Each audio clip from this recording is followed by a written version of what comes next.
We are excited today to have Clemson's First Lady, Beth Clements, with us. She's the wife of Jim, who is the president of Clemson University and president during the time of the Orange Bowl win. Most importantly, though, she's the mother of a special needs child, Grace. Today we're going to be hearing about her as she talks about the lessons of life from Grace, who brings her grace. As much as I've taught her, she's taught me so much more and so many more important lessons. I don't want to just say one thing because there's so many, but just that, she lives life, lives it really out loud, and she doesn't live thinking, what are people thinking about me?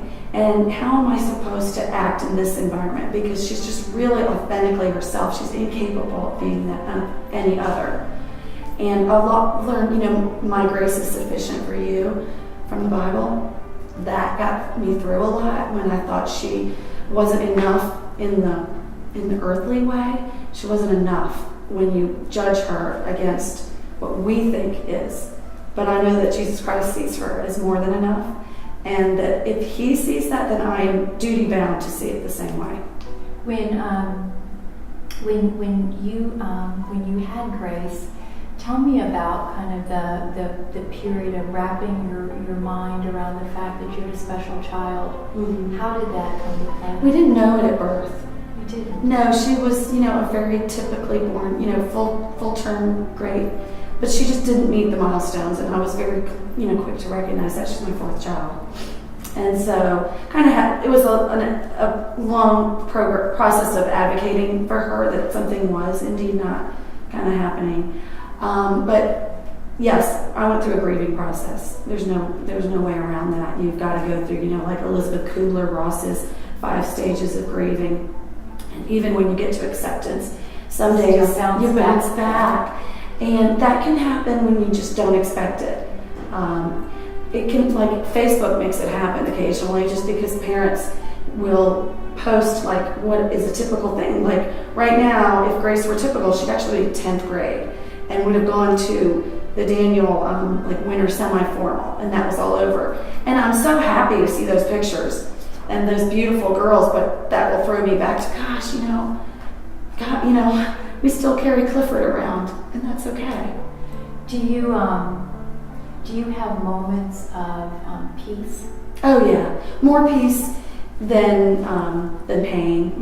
But you have to kind of live in, it's like a train track, parallel with joy. It has to be in your life, my life, every day. But there's some amount of pain and loss, and they have to go parallelly in your life. How do you remind yourself to stay with those 2 tracks? How do you kind of discipline? Grace. Just Grace. Lowercase G and uppercase G. Just, And for parents that are just coming into a realization themselves that their children are special, is there like a gold nugget that you could give them that's kind of helped you? Was there something that someone said to you that you were playing in your mind? I would say it was, for me, The Purpose-Driven Life, the book by Rick Warren, which was super trendy right around the time Grace was born. And that book became really a cornerstone of my life. Basically that God does not make mistakes. Right. And everything he creates has purpose. And that's what I would say. It's just, and God always opens windows when you think that every door has been closed, that you will find peace and purpose within those special kids, because, it's a great trust that's been given to us parents and siblings of exceptional children, and that we owe that child everything.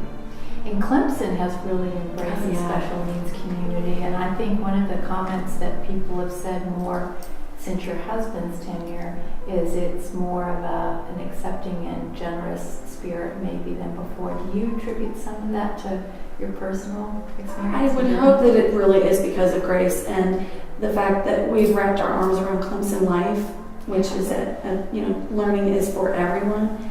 And I just think inclusivity is just important, and I think Grace taught me that. I probably wouldn't be as open to all differences had she not been born my child, because I see her as she is a minority who needs our voice. Intellectually challenged people need our voice.